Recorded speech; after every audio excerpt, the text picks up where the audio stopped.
because I feel like it was a good episode, but I missed the good part.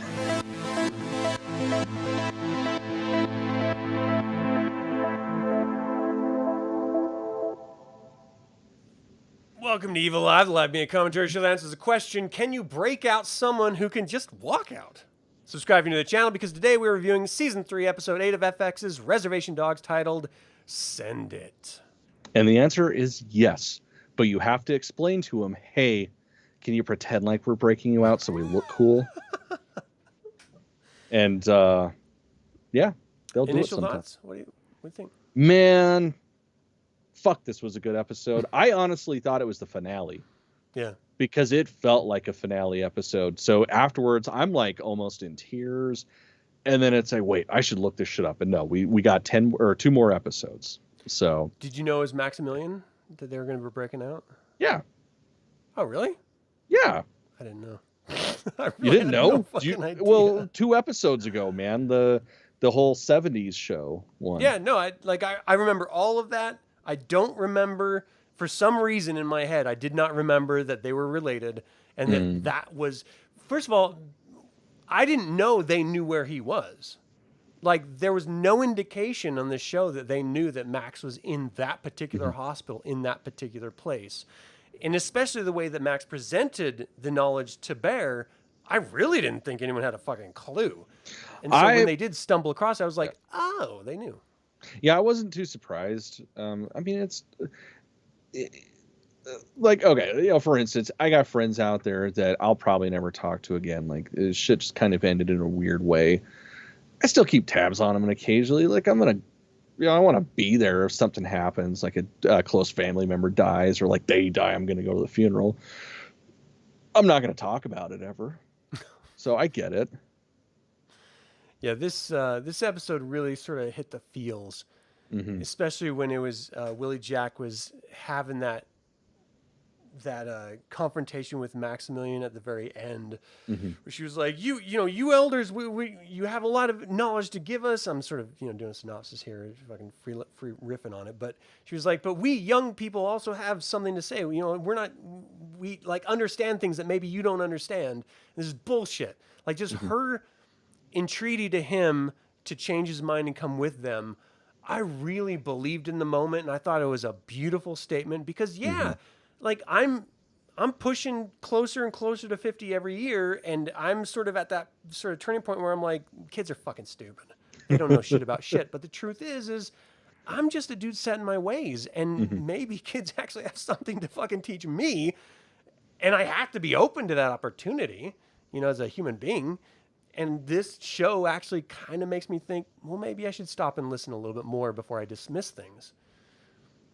And I started watching the whole series from the very beginning again, and I don't know. I feel like I should learn something from Cheese. I feel like he's a goddamn hero. Yeah, he is definitely, he's the wise man. He's the fucking future medicine man of this series, definitely. I mean, I know Willie Jack, that's what she's going to be doing, but no, Cheese is the one that, like, you're going to go do peyote with in the middle of the fucking desert, and you're going to learn some shit. Oh, man. This is such a great show. I love it so much. So this was directed by Erica Tremblay. It was written by Sterlin Harjo and Ryan Redcorn, and it premiered September 13th for the first time. I mean, do you want to walk through this? Because I don't remember a lot of it, to be honest. So it starts off fantastic. Like, everybody's in the fucking jail, and Big is, knocking them down. Like, what the fuck was this about? Yeah. So we're getting like different aspects of the story going along. But ultimately, like we were talking about, Maximus is going to get broken out because, oh fuck, why can't I think of his name right off the top of my head? But anyways, his cousin brother, as he puts it, is in the hospital. Like, him and Willie Jack were out at an elder's breakfast, and he had a heart attack. So he's on his way out, and they're like, the one thing that he wanted to do was make amends with his cousin because that's his only regret in life. So that's their plan. They're like, fuck, we're going to go break this motherfucker out. And they didn't realize that the two were one and the same because they were calling him something. It was his last name. Yeah. Yeah, I don't remember what it was. But basically, they were referring to him as something else, and Bear knew him as Maximus. But yeah, man, it was funny as shit to see their plan. Like, everybody's involved. You got the Indian bandits and the reservation dogs. They're teaming up along with the meth heads to break him out in a bus. And god damn it, that shit was so funny. Especially the meth heads. Like, you gotta love them. Like, you gotta call me Uncle. And it's like, forget all what he called himself, but it's like, Uncle KK. No, yeah, just 2, not 3, never 3. yeah, God, that was hilarious. That whole setup was funny as shit. They're like, well, how do we get him out? Obviously, you're gonna go borrow a car, and he's like, nah, I'm gonna fucking go with you guys. So they take a short bus, and he takes some fucking steering wheel grease, all painting up his face. Then the other meth head that I never remember his name puts on a weird helmet and some nunchucks. So fucking weird. Dude, I love that character so much. Like, the actor, I just can't get over how strange looking he is. From body type to face, everything about him is very, very weird.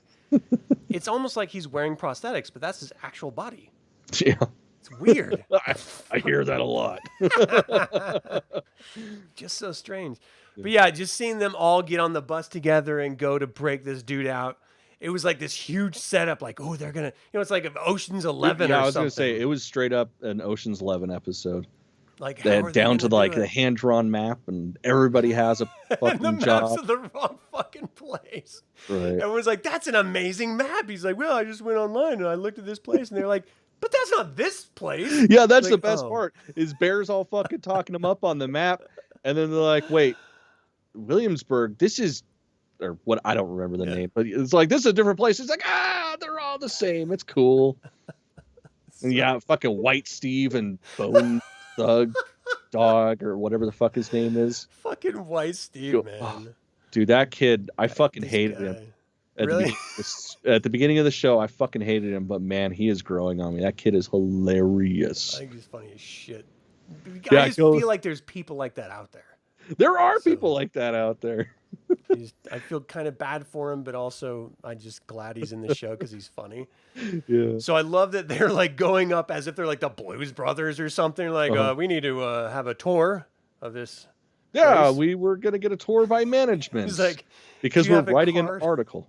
I'm glad you asked. Dude, a handwritten card that was really the Catfish Punch card. That is fucking classy.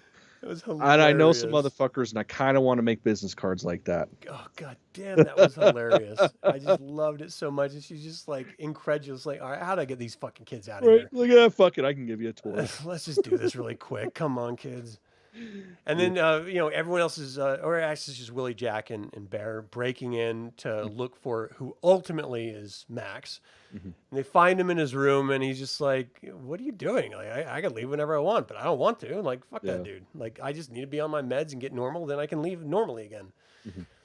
And the setup of that kind of bothers me. Like, I feel like that is how real life is.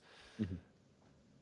But for some reason, like deep inside my little black heart, I kind of wanted him to be real. I didn't want him to be medicated, I wanted his visions of this alien entity to be real. Mm-hmm. Even though it's clearly set up as a drug hallucination, and then now, there's clearly mental issues that he has to be medicated for. I don't know. For some reason, I didn't want it to be a human flaw. I just want it to be a gift, like his Bear's mom has, and like Bear has, where they see things Willie that Jack. no one else can see. Yeah, or Willie Jack, or anyone who's seen the Deer Lady, which is like everyone. Yeah. So, I don't know. Like, why can't he just be a normal fucking dude? Why does he have to be this broken human?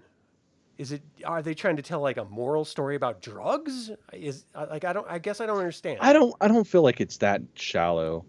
Like, I wouldn't know how to put it, but I feel like that can't be it, because that is way too just on the nose. Yeah, and this show 80s. Is complex. It has layers. And I know that's not just me projecting on it and wanting that, because you see it, I see it, like everybody I know that's watched this shit, can see that it's proper fucking storytelling. But yeah, I don't know what it would be other than that, if that's the case. I don't know. It kind of bothered me. I like the self-awareness about it, because ultimately people who are finally in a period of recovery can reflect back and say, "Oh no, I was just out of my mind. Like I just had to get even again." And yes, everyone's chemistry is different. And yes, that means that some people are going to appear insane because their natural chemistry is just fucking different. And we as a society have decided what normal chemistry is. And so we've created pills and a whole industry around getting people to that normal place that we've all accepted as normal, even though arguably is it. And so, like, right. I don't know. Especially when you're dealing with some of the shit that we've already seen in this, with the fucking orphanage and the school with the fucking nuns and stuff, about this is a tradition of forcing normalcy on others when they clearly don't need that version of normality forced on them. Like there's a whole range of ways to exist in life. And someone along the way has chosen this sort of Abrahamic understanding of you have to act and think and be this way, or else you are aberrant. And so if you're not going to naturally fall in line, then we're going to force you. We're either going to fucking murder you because you refuse to do it, we're going to institutionalize you because you're incapable of doing it, or we're going to fucking medicate you so that you can finally be so numb and sort of just brain dead that you just fall in line because you don't have any other choice. I don't like that is a moment of acceptance for anyone, let alone a character that I've kind of grown to like a lot in this season. Yeah. I wanted him to be like, no, I need to be broken out. Like, get me out of here, because they're trying to stifle something that is normal within me with drugs. And I like that message more than I like, oh no, I was just crazy. Now that I'm on my pills, I can think normally. So let's go. I don't know. Is it like just cut and dry like that? I mean, am I just trying to make it something more? I don't know. I mean, the thing is, it worked for the episode because that was the comic relief before the heartbreak. Yeah.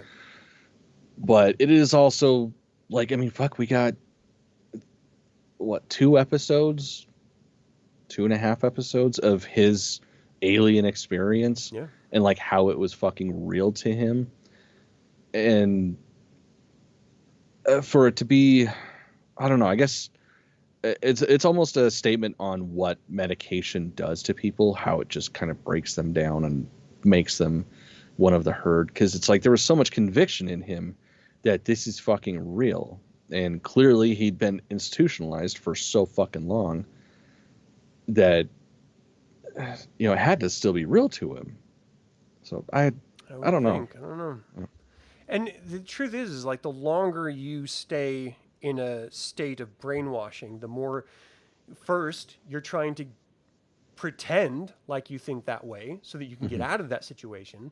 And then you're starting to believe it because everyone else seems to be going along. So maybe you are the weird one, and maybe you just need to be fixed. And then you are fixed and you're no longer you anymore.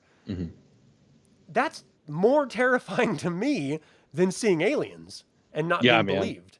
Yeah, as somebody who's been medicated on a lot of fucking things over the years, I agree. It's just fucking completely weird. I would rather be insane, but fully, like,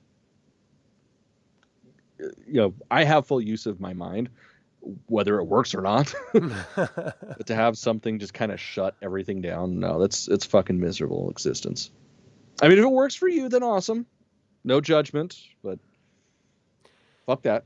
Yeah, it's very strange. Like, after watching, you know, One Flew Over the Cuckoo's Nest and like genuinely thinking about what it means to be normal and how we are genuinely completely different chemically, how could you ever decide what's normal? And with that, how could you ever decide for someone else how their normal is?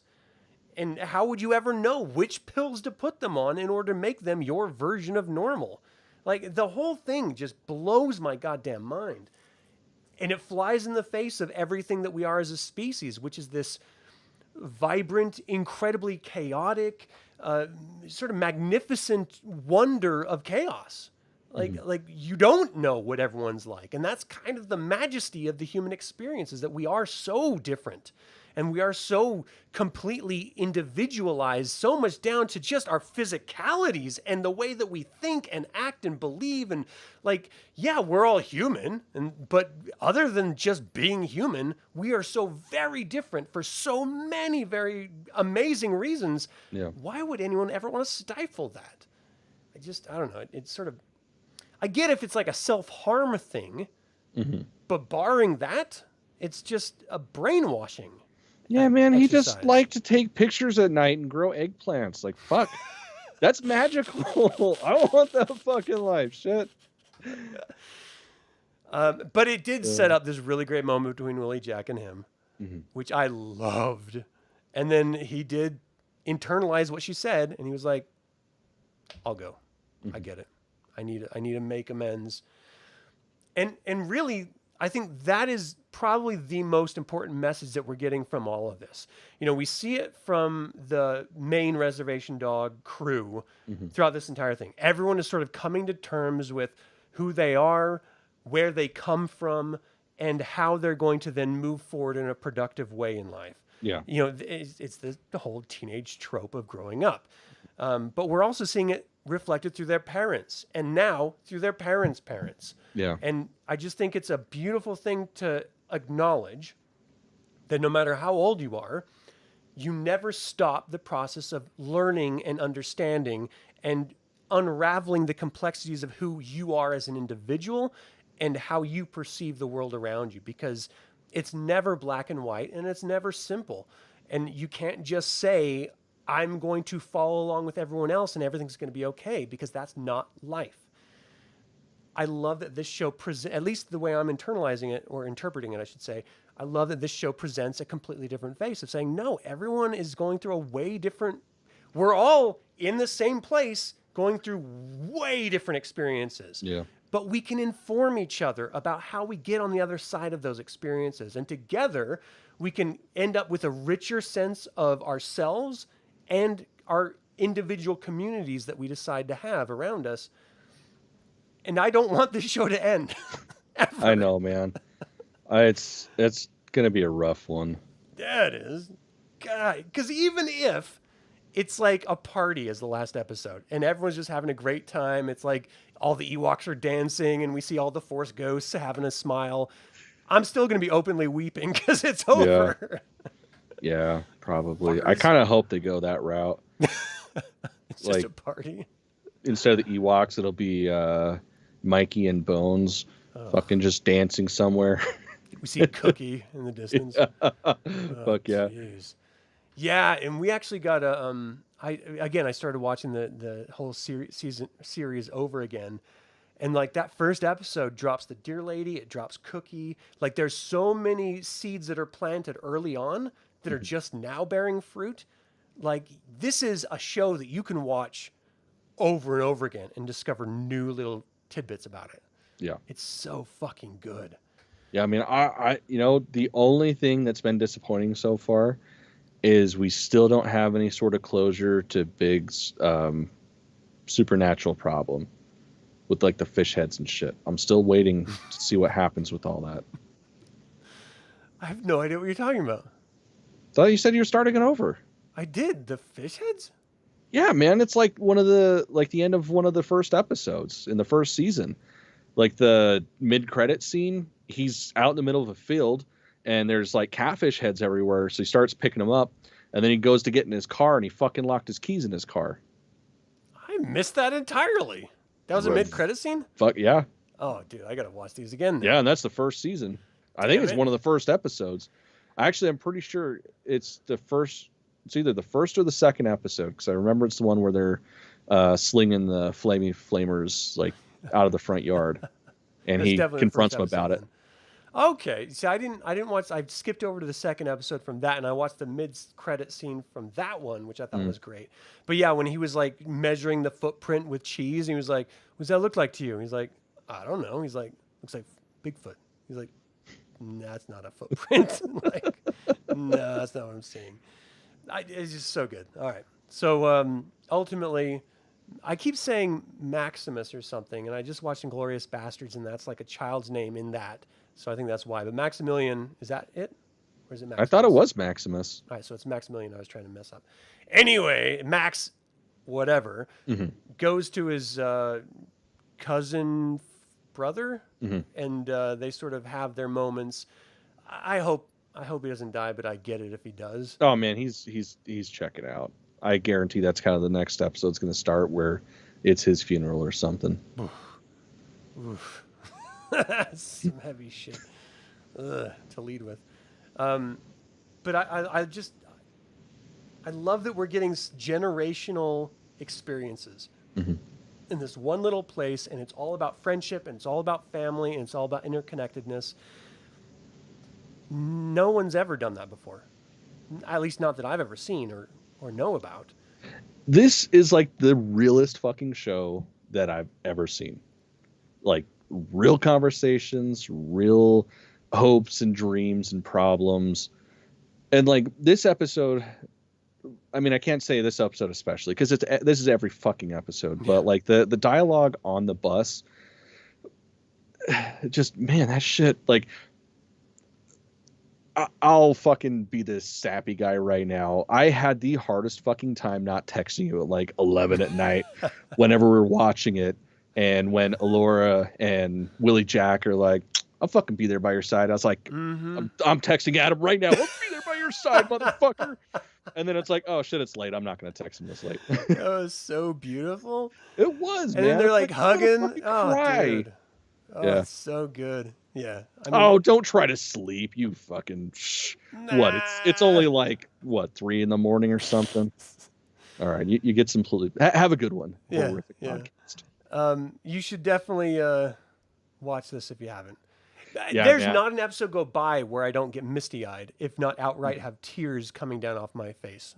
Yeah, like, it's fucking perfect, man. I've lived my entire life doing my best not to show human emotion. And this one show has just shown me how foolish I am because it's coming whether I want it to or not. Oh, yeah. Every single damn time. It's brutal. All right. Anything else you wanted to... What was your favorite part of this episode? The dialogue, man. The dialogue on the bus. I mean, on one hand, I want to say it was the wacky Ocean's 11 adventure, especially when it turns out that it was wholly unnecessary. But like the dialogue on the bus, man, it was just, everybody was so fucking real, and there was so much like they all were doing it because it was going to be fun, but underneath it all, they understood the brevity of the situation, and that was not lost on anybody. Yeah, for me, it was definitely Willie Jack's dialogue with Max at the hospital room when she was just like trying to get him to come back, and he was just refusing.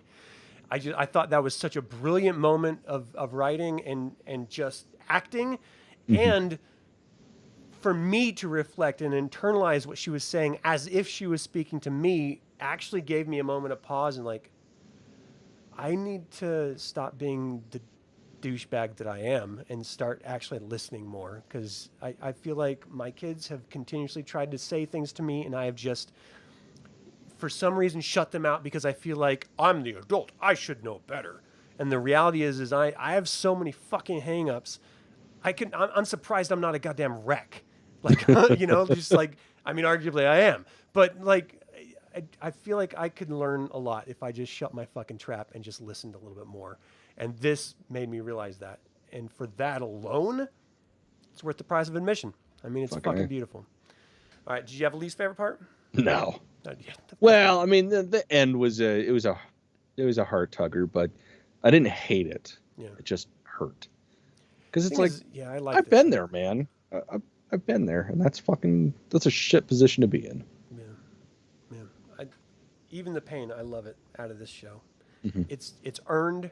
It's not a fucking trick. It's not trying to fool you into feeling something. It's just like, hey, here are raw emotions. If you resonate with it, cry.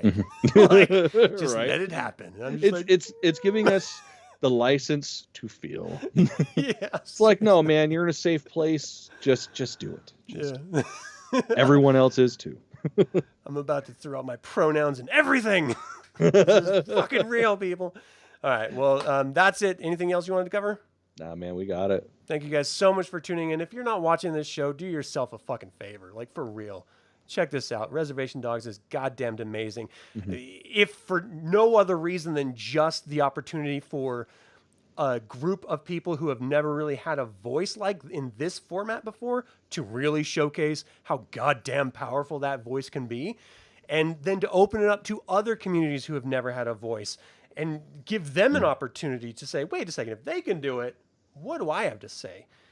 I don't know if it'll be like this, because this is something else. Yeah, I've never seen television like this before. Never. And this is straight up lightning in a fucking bottle. Yeah. Well, thank you guys so much for tuning in. As always, like it or not, evil spelled backwards is live. So get out there and be evil. Hail cheese. His pronouns are he and him.